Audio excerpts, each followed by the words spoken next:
Good morning, students. Today we are going to see important topic government and taxes from Economics Unit 4. Tax is levied by government for the development of the state's economy. Here, states means country. For the country's development, the government imposes tax. The tax is the only route way for the government to develop the country. The revenue of the government depends upon direct and indirect taxes. So, for that taxes, they are collecting in two ways. One is a direct tax, another one is indirect taxes. Direct taxes are levied on income of a person. So, these direct taxes are directly imposed on the persons, and indirect taxes are levied on goods and services by which the government mobilizes its financial resources. So the government mobilizes. Mobilizes means they are preparing, which means they are mobilizing, which means they are preparing the financial resources from these two sources. One is direct taxes, another one is indirect taxes. Then next we are going to say role of the government in development policies. First point, defense. This is an essential security functions to protect our nation from our enemies. The union government is responsible for creating and maintaining defense forces. So, the union government's responsibility is to maintaining a peace in a country. So, if they want to maintain peace means they have to defend. They have to defend the country from the enemy country. So, that for that purpose they are needing money. That also they are getting the money from the tax. The next, foreign policy. In today's world, we need to maintain friendly relationship with all the other countries in the world. We should also maintain cordial economic relationship. Cordial means friendly. A friendly economic relationship through exports and imports, sending and receiving investment and labors. This service is also provided by the government. So, making the friendly relationship with the friendly economic relationship with the neighboring countries is also provided by the government. For that also they are needing money. That is derived that financial resources are also mobilized from the tax. The next third point, conduct of periodic elections. India is a democratic country. We elect our representatives to parliament and state assemblies. Similarly, the state governments conduct elections to local bodies within the state. So, as a democratic country, each and everyone has the power to administer the country. So, we are conducting periodically, we are conducting the elections. For that elections also, the government needs a fund. That is also derived from the tax. Then, fourth one, law and order. Both the union and the state governments enact numerous laws to protect our rights, properties, and to regulate our economy and society. To settle disputes, the union government has vibrant judicial system. Vibrant means the spirited, which means துடிப்பான judicial system அப்படின்னு சொல்லி சொல்கிறோம். The state governments take the responsibility for administering the police force in respective states, maintaining the law and order. So, for this also the government needs a fund. So, this is also provided by the tax. Then, public administration and provision of public goods. The provision means supplying the public goods. The government generally administers the economy and society through various departments. For example, revenue departments, schools, hospitals, rural developments, and urban developments. The local governments provide public goods like local roads, drainage, drinking water, and water collections and disposal. For this purpose, the government they are running the schools, hospital, rural development and urban development. Rural development, village development. Urban development means city development. For this, the government needs a fund. So, this fund also derived from the tax collected by the government. Then next, distribution of income and poverty alleviation. Alleviation means the making less severe, which means குறைக்கிறது அப்படின்னு சொல்கிறோம், which means decrease. The governments collect various taxes to finance the various activities mentioned earlier. The taxes are collected in a way that the high income people can bring a more tax revenue to the government than the poor. The governments also spend money such that poor are given some basic necessities of like food, shelter, clothing, education, health care, and monthly income to the very poor persons. So likewise, the government, they are redistributing the income. They are collecting the taxes, they are collecting the revenue by the taxes, but at the same time, the taxes are given return to the peoples by providing them food, shelter, clothing, education, and health care for that people welfare. And also they are eradicating the poverty by imposing the taxes for the rich people more, and also they are reducing the taxes for the poor people. The next, regulate the economy. The union government through the Reserve Bank of India controls money supply and controls the interest rate. Interest rate means வட்டி விகிதம் அப்படின்னு சொல்லி சொல்கிறோம். Then inflation means பணவீக்கம் and foreign exchange rate.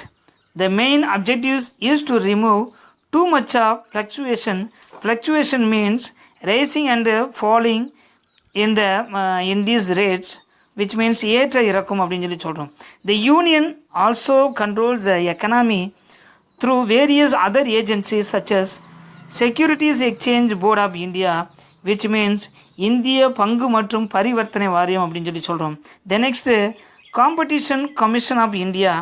This is called in Tamil as இந்திய போட்டி ஆணையம். By these agencies, the government control the various economy in India by the help of the Reserve Bank. Tax. The origin of the word tax is from taxation, which means an estimate. So tax means estimate, which means roughly calculate. Taxation is a means by which government finance their expenditure. Or finance their expenditure means management of large amount of expenditure by imposing charges on the citizen and corporate entities. Corporate means large company, entities means organization.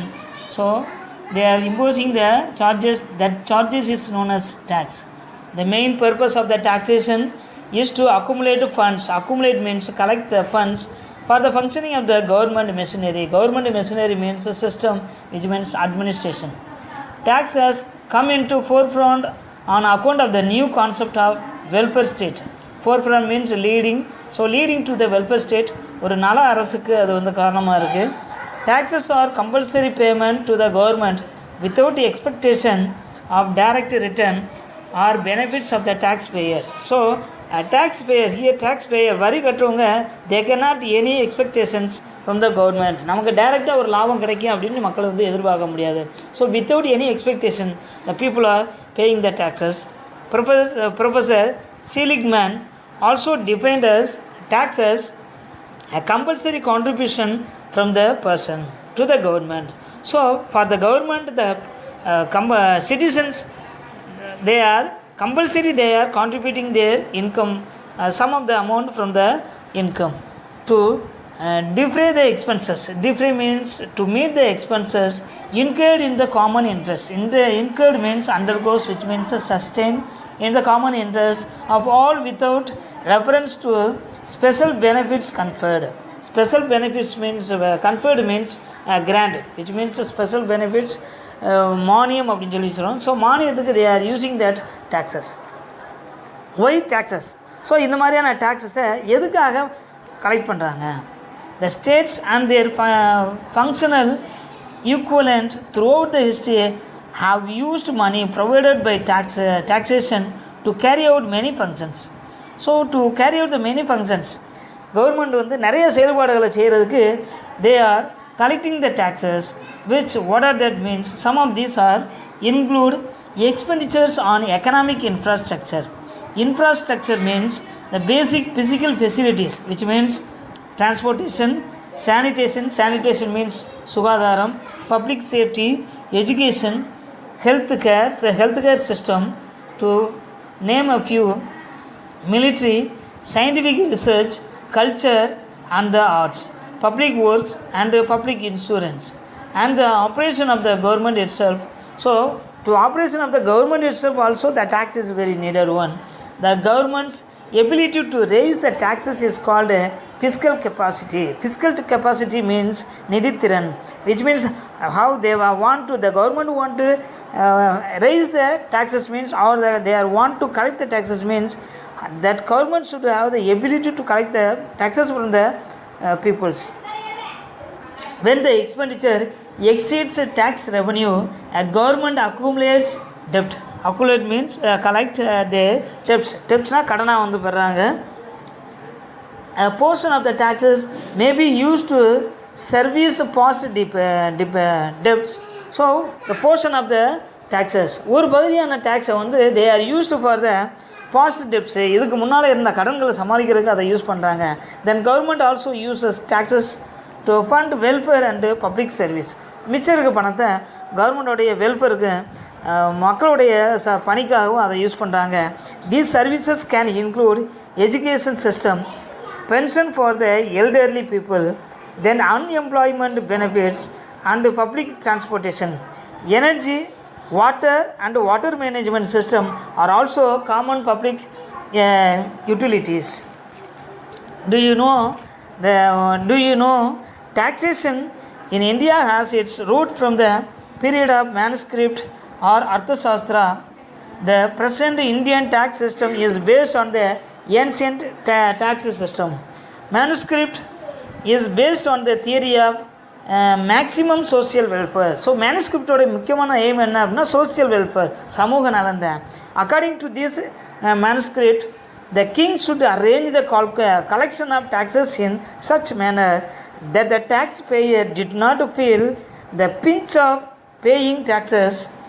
He laid down the traders and artisans should pay 1/5 of their profit in silver and gold, while the agriculturists were to pay 1/6, 1/8 and 1/10 of their produce depending on their situations, which means circumstances.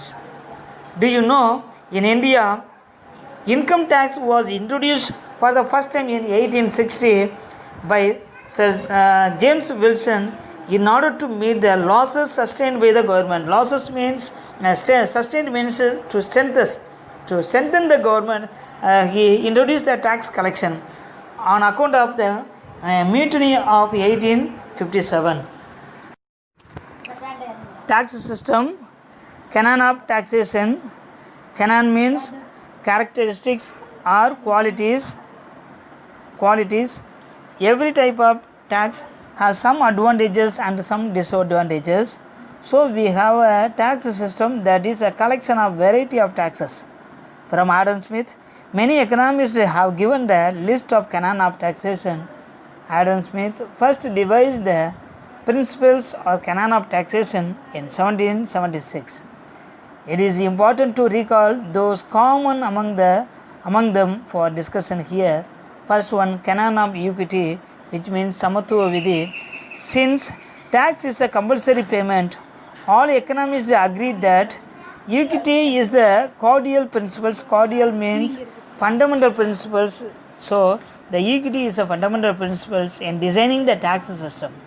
The rich should pay more tax revenue to the government than the poor. So in this equity canon, the rich people, they have to pay more taxes than the poor, because rich has more ability, so they can pay so much of tax revenue than the poor to pay the tax. The next, canon of certainty. Certainty means the confirmation, which means urudhi vidhi அப்படினு சொல்றோம். The government should announce in advance the tax system so that every taxpayer will be able to calculate how much tax amount one may have to pay during the year to the government. So ஒரு வருஷத்தில் நம்ம வந்து எவ்வளவு கவர்மெண்ட்டுக்கு கட்டணும் அப்படிங்கிறத தெரிஞ்சால் the people, they are very interested to pay the taxes to the government. The next, canon of economy and convenience. Canon of economy means சிக்கன விதி அப்படின்னு சொல்கிறோம். The next, canon of convenience means வசதி விதி அப்படின்னு சொல்லி சொல்கிறோம். So in this, If the tax is simple, here tax வந்து சிம்பிளாக இருந்துச்சு அப்படின்னா then the cost of collecting taxes, so அதை கலெக்ட் பண்ணக்கூடிய அந்த காஸ்ட் அதுக்கான செலவும் will be very low, அதுவும் கம்மியாகும். Further, tax should be collected from a person at the time he gets enough money to pay the taxes. So ஒருவரால் மணி எப்போ வந்து மணி கட்ட முடியுமோ, டேக்ஸ் கட்ட முடியுமோ அப்போ கலெக்ட் பண்ணோம் அப்படின்னா it will be very easy, which means a convenience. This is called a canon of convenience. The convenient tax reduces the cost of collecting taxes. So அப்போ அது வந்து கலெக்ட் பண்ணுறதுக்கான செலவுகளை வந்து குறைக்குது. Then canon of productivity and elasticity. Government should choose the taxes that can get enough tax revenue to it. So கவர்மெண்ட்டுக்கு தேவையான ரெவன்யூவை tax ரெவன்யூவை வந்து தேவையான டேக்ஸ் ரெவன்யூவை கலெக்ட் பண்ணுறதுக்கு they should choose the taxes which tax they have to pay. It should choose a few taxes than that can fetch more tax. Fetch means get more tax revenue instead of lot of taxes. அதிகமான டேக்ஸஸை collect பண்ணுற காட்டில் எந்த டேக்ஸை collect பண்ணோம்னா அதிகமான income கிடைக்கும் அப்படிங்கிறத choose பண்ணணும். Each one of them getting a little tax revenue. This is canon of productivity அப்படின்னு சொல்கிறோம். Tax is paid by the people out of their income. So people வந்து அவங்களுடைய இன்கம்லேருந்து டேக்ஸை வந்து கட்டுறாங்க. Therefore, the tax system should be designed in such a way that the people automatically pay more tax revenue if their income grows. So மக்களுடைய income வந்து கூட அவங்களே என்ன செய்வாங்க, they can easily pay the taxes. This is called canon of elasticity.